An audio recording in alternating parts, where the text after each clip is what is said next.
ನಿಮ್ಮ ಹಳೆಯ ಚಿನ್ನದ ಒಡವೆನ ಅಧಿಕ ಬೆಲೆಗೆ ಮಾರಬೇಕೆ? ಆಟಿಕಾಗೆ ಕಾಲ್ ಮಾಡಿ 8880 ಅಟ್ಟಿಕಾ ಗೋಲ್ಡ್ ಕಂಪನಿ.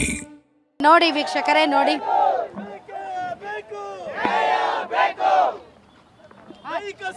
ಶಿಕ್ಷಕರನ್ನ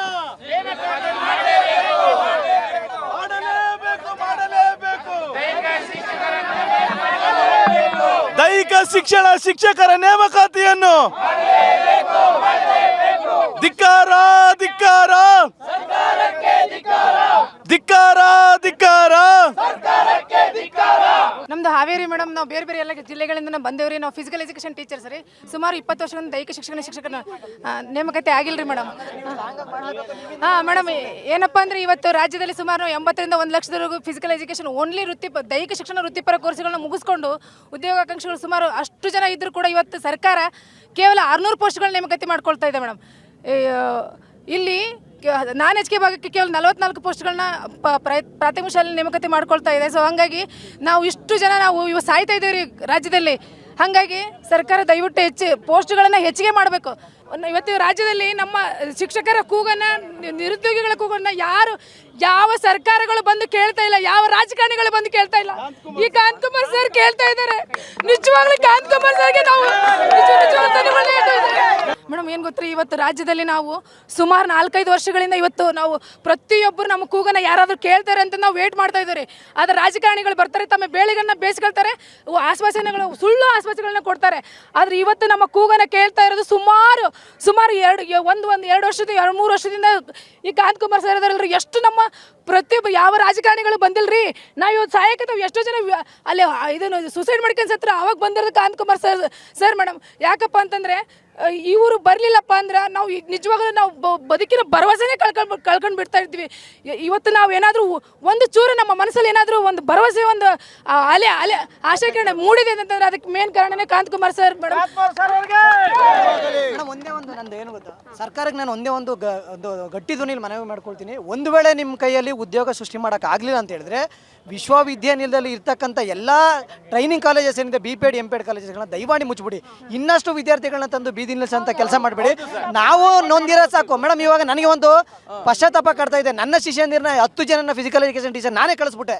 ಇವತ್ತಿನ ನನಗೆ ರಿಗ್ರೆಟ್ ಕಾಡ್ತಾ ಇದೆ. ಸೊ ದಯಮಾಡಿ ಸರ್ಕಾರಕ್ಕೆ ನಾನು ಮನವಿ ಮಾಡ್ಕೊಳ್ತೀನಿ, ನೀವೆಲ್ಲೋ ನಡೀತಕ್ಕಂಥ FIFA ಫುಟ್ಬಾಲ್ ವರ್ಲ್ಡ್ ಕಪ್ ಫೈನಲ್ನ ನೋಡಲಿಕ್ಕೆ ಅವಕಾಶ ಮಾಡ್ಕೊಡ್ತೀರಿ ಬೆಂಗಳೂರಲ್ಲಿ, ಅದಕ್ಕೆ ಪ್ರೋತ್ಸಾಹ ಮಾಡ್ತೀರಿ ಸರ್.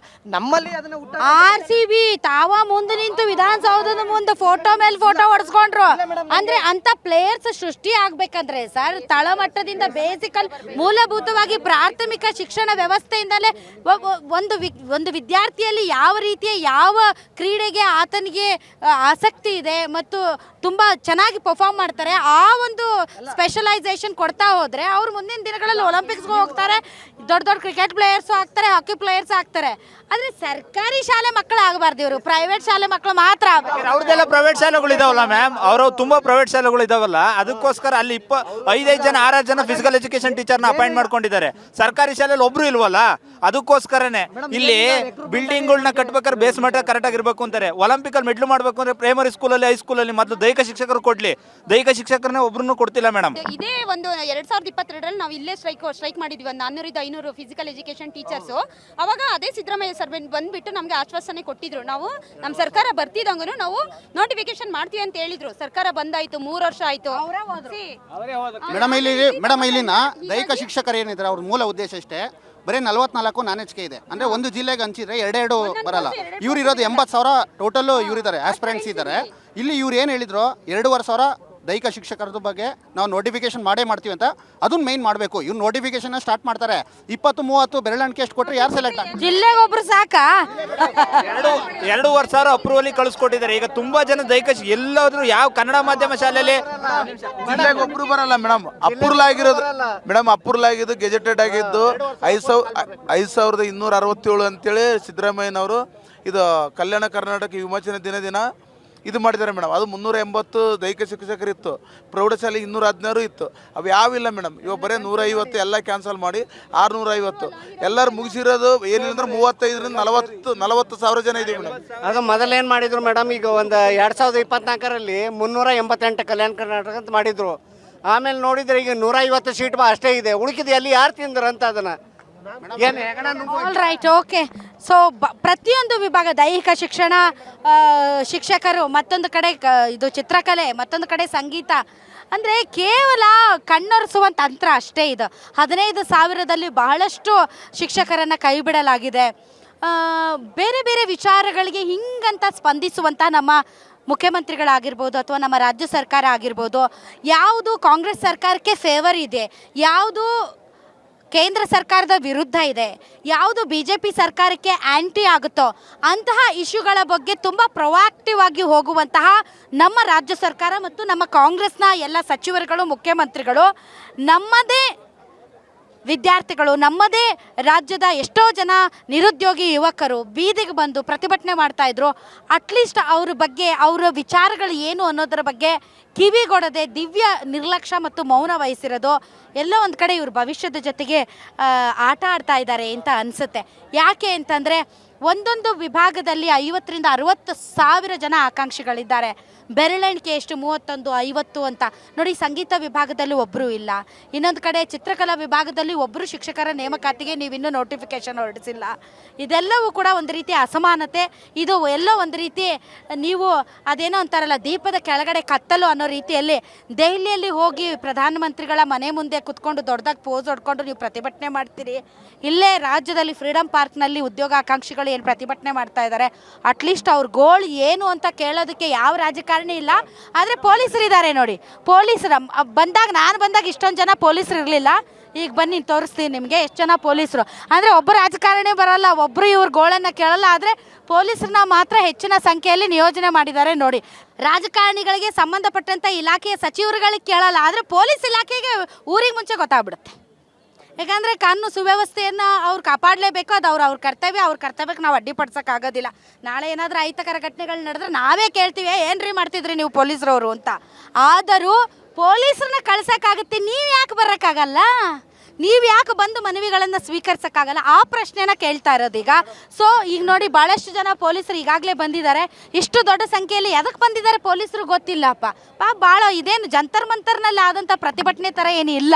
ಇಲ್ಲಿ ಭಾಳ ನಮ್ಮ ಕರ್ನಾಟಕದ ಯುವಕರು ಭಾಳ ಶಾಂತಿ ಪ್ರಿಯರಾಗಿ ತುಂಬ ಶಾಂತಿಯುತವಾದಂಥ ಪ್ರತಿಭಟನೆ, ಒಂದು ಜೋರಾಗಿ ಘೋಷಣೆನೂ ಇಲ್ಲ. ಯಾಕೆ ಅಂದರೆ ನಾವು ಕರ್ನಾಟಕದ ಏನು ಜನ ಇದ್ದೀವಿ, ನಾವು ತುಂಬ ಸೌಮ್ಯ ಸ್ವಭಾವದವರು. ನಮ್ಮ ಹಕ್ಕುಗಳಿಗೋಸ್ಕರ ನಾವು ಒತ್ತಾಯ ಮಾಡ್ತೀವಿ, ಪ್ರತಿಭಟನೆ ಮಾಡ್ತೀವಿ. ತೀರಾ ಇಷ್ಟು ಪೊಲೀಸ್ ಫೋರ್ಸ್ ಬೇಕಾ? I don't know. ಇಷ್ಟೊಂದು ಪೊಲೀಸ್ ಫೋರ್ಸ್ ಬೇಕಾ ಅಂತ ನನಗಂತೂ ಅರ್ಥ ಆಗ್ತಾ ಇಲ್ಲ. ಐ ಮೀನ್ ಇಲ್ಲಿರೋ ಪ್ರತಿಭಟನಾಕಾರರಿಗಿಂತ ಜಾಸ್ತಿ ಪೊಲೀಸರೇ ಇದ್ದಾರೆ. ಇಲ್ಲಿ ಪ್ರತಿಭಟನಾಕಾರರಿಗಿಂತ ಜಾಸ್ತಿ ಪೊಲೀಸರೇ ಇದ್ದಾರೆ. ಐ ಡೋಂಟ್ ಥಿಂಕ್ ಸೊ ಇಷ್ಟೊಂದು ಜನ ಪೊಲೀಸರು ಬೇಕಾಗಿಲ್ಲ. ತುಂಬ ಶಾಂತಿಯುತವಾಗಿ ಪ್ರತಿಭಟನೆ ನಡೆಸ್ತಾ ಇರೋರು ಇವರು. ಮೋಸ್ಟ್ಲಿ ಧಾರವಾಡದಲ್ಲಿ ಆಯ್ತಲ್ಲ, ಆ ಲೆವೆಲ್ಗೆ ಆಗುತ್ತೆ ಅಂತ ಪಾಪ ಇವ್ರು ನಿರೀಕ್ಷೆ ಮಾಡಿದ್ರು ಅಂತ ಅನ್ಸುತ್ತೆ. ಸರ್, ಗ್ಯಾರಂಟಿ ನ್ಯೂಸ್ ಬಗ್ಗೆ ನಮ್ಗೆ ತುಂಬ ನಂಬಿಕೆ ಇದೆ. ರಾಧಾ ಮೇಡಮ್ಮು ತುಂಬ ಚೆನ್ನಾಗೇ ಮಾತಾಡ್ತಾ ಇರ್ತಾರೆ. ನಾವೆಲ್ಲ ಅವ್ರ ನ್ಯೂಸನ್ನು ದೀರ್ಘವಾಗಿ ನಾವು ಅವ್ರದ್ದೇ ನೋಡೋದು ನ್ಯೂಸ್. ಯಾಕಂದರೆ ನಿರ್ಭಯವಾಗಿ, ನಿರರ್ಗಳವಾಗಿ, ನಿರ್ಭೀತಿಯಿಂದ ಮಾತಾಡೋದು ಗ್ಯಾರಂಟಿ ನ್ಯೂಸು. ನನಗೆ ತುಂಬ ಖುಷಿ ಇದೆ. ದಯಮಾಡಿ ಸರ್, ನಾವು ಹಿಂದಿ ಶಿಕ್ಷಕರು ಸರ್, ನಾವು ಸುಮಾರು 20 ವರ್ಷದಿಂದ ನಮಗೆ ಕಾಲಿಂಗೇ ಆಗಿಲ್ಲ, ನೇಮಕಾತಿನೇ ಆಗಿಲ್ಲ. ಇವಾಗ AI ವಿಷಯ ಅಂತೇಳಿ ಮಾಡಿ ಇದು ಕೌಶಲ್ಯ ಇದು ಶಿಕ್ಷಣ ಮಾಡಿ ಮಾಡ್ತಾ ಇದ್ದಾರೆ. ಸುಮಾರು 1600 ಸ್ಕೂಲಲ್ಲಿ AI ಅಂತ ಹೇಳ್ಬಿಟ್ಟು ಒಂದು ತಂತ್ರಜ್ಞಾನವನ್ನು ತರ್ತಾ ಇದ್ದಾರೆ ಸರ್. ಅದು ಹಿಂದಿ ಟೀಚರ್ಸ್ನ ಅಲ್ಲಿ ತೆಗೆದುಬಿಟ್ಟು AI ಮಾಡಬೇಕಂತ ಇದು ಮಾಡ್ತಾ ಇದ್ದಾರೆ. ನಾವೆಲ್ಲ BA B.Ed ಮತ್ತು MA ಮಾಡಿಕೊಂಡು ಟೆಟ್ ಪಾಸಾಗಿ ಮತ್ತು CET ಪಾಸಾಗಿ KSET ಪಾಸಾಗಿ ಎಲ್ಲನೂ ನಾವು ಹಿಂದಿ ನೇಮಕಾತಿ ಆಗ್ತೀವಿ ಅಂತ ಕಾತ್ಕೊಂಡಿದ್ದೀರಿ ಸರ್. ಸುಮಾರು 1000 ಜನ ಇದ್ದೀವಿ ಸರ್. ಸುಮಾರು ನಾವು ಒಂದು 500-600 ಜನ ಆಗ್ತೀವಿ ಸರ್. ಒಂದು 600 ಜನ ನಾವು ಪ್ರೈವೇಟ್ ಸ್ಕೂಲಲ್ಲಿ ಕೆಲಸ ಮಾಡ್ತಾಯಿದ್ದೀವಿ. ಪ್ರೈವೇಟ್ ಸ್ಕೂಲ್ಗಳಲ್ಲಿ ನಾವು ಕೆಲಸ ನಾವು ಹಿಂದಿಯಿಂದನೇ ಹೊಟ್ಟೆ ತುಂಬಿಸ್ಕೊತಾರೆ ಸರ್. ಯಾಕಂದ್ರೆ ನಾವು ಕರ್ನಾಟಕದವರು, ಕರ್ನಾಟಕದಲ್ಲೇ ಹುಟ್ಟಿ ಬೆಳೆದಂಥವ್ರು. ನಾವೇನು ಉತ್ತರ ಪ್ರದೇಶ ಅಥವಾ ಡೆಲ್ಲಿಯಿಂದ ಬಂದವರಲ್ಲ. ನಾವು ಇಲ್ಲಿ ಹುಟ್ಟಿ ಇಲ್ಲಿ ಬೆಳೆದು ನೋಡಿ ಸರ್. ಇವರು ರಾಯಚೂರು, ಗುಲ್ಬರ್ಗ ಮತ್ತು ಬೀದರು, ಕೋಲಾರ, ನಾವೆಲ್ಲ ಡಿಸ್ಟಿಕ್ ಅವರೇ ಇದ್ದೀವಿ ಸರ್. ನಮ್ಮ ಸಮಸ್ಯೆಗಳನ್ನು ಬಗೆಹರಿಸಬೇಕು. ಯಾಕಂದರೆ ನಾವು ಕರ್ನಾಟಕದವರು. ನಾವು B.Ed ಮಾಡಿಕೊಂಡು ನೇಮಕಾತಿ ಇಲ್ಲದ್ರೆ ವಂಚಿತರಾಗಿಬಿಟ್ಟಿದ್ದೀರಿ ಸರ್. ಇವತ್ತು ನಮ್ಮನ್ನು ಪ್ರೈವೇಟ್ ಸ್ಕೂಲ್ ಯಾವ ರೀತಿ ನೋಡ್ತಾ ಇದೆ ಅಂದರೆ, ಹಿಂದಿನ ಬಿಡು, ಹಿಂದಿ ತೆಗೆದಾಕ್ಬಿಡ್ತಾರೆ, ಬಂದುಬಿಡ್ತಾರೆ. ಹಿಂದಿ ಟೀಚರ್ಸೇ ಕಾಲ್ ಮಾಡ್ತಾಯಿಲ್ಲ ಸರ್. ಬದಲಾಗಿ ಹಿಂದಿನೇ ತೆಗೆದುಬಿಡೋಣ. ಯಾಕಂದರೆ ಇವ್ರು ಗ್ಯಾರಂಟಿ ನ್ಯೂಸ್ಗಳು ಮಾಡ್ಕೊಂಡು ಗ್ಯಾರಂಟಿ ಯೋಜನೆಗಳನ್ನ ತಗೊಂಡು ಸರ್ ಬರೀ ಅದಕ್ಕೆ ಕಾಸು ಖರ್ಚು ಮಾಡ್ತಾಯಿದ್ದಾರೆ. ಅಪಾಯಿಂಟ್ಮೆಂಟೇ ಮಾಡ್ತಾಯಿಲ್ಲ ಸರ್. ಯಾವ ಸ್ಕೂಲಲ್ಲಿ ಹಿಂದಿ ಟೀಚರ್ಸ್ ಇಲ್ಲ. ನಮ್ಮ ಕೋಲಾರ ಡಿಸ್ಟ್ರಿಕ್ಟಲ್ಲಿ ಯಾವ ಸ್ಕೂಲಲ್ಲಿ ಹಿಂದಿ ಟೀಚರ್ಸೇ ಇಲ್ಲ ಸರ್. ಬರೀ ಕೌಶಲ್ಯ ಶಿಕ್ಷಣ ಅಂತ ಮಾಡ್ತಿದ್ದೆ. ದಯವಿಟ್ಟು ನಾವೆಲ್ಲ B.Ed ಮಾಡಿ MA ಮಾಡ್ಕೊಂಡಿದ್ದೀವಿ. ನಮ್ಮನ್ನು ಪರಿಗಣಿಸಿ ಅಪಾಯಿಂಟ್ ಮಾಡಬೇಕಾಗಿ ತಮ್ಮಲ್ಲಿ ವಿನಂತಿ ಸರ್. ಕ್ಯಾಮ್ರಾ ಪರ್ಸನ್ ರವಿ ಜೊತೆ ರಾಧಾ ಹಿರೇಗೌಡರ್, ಬೆಂಗಳೂರು.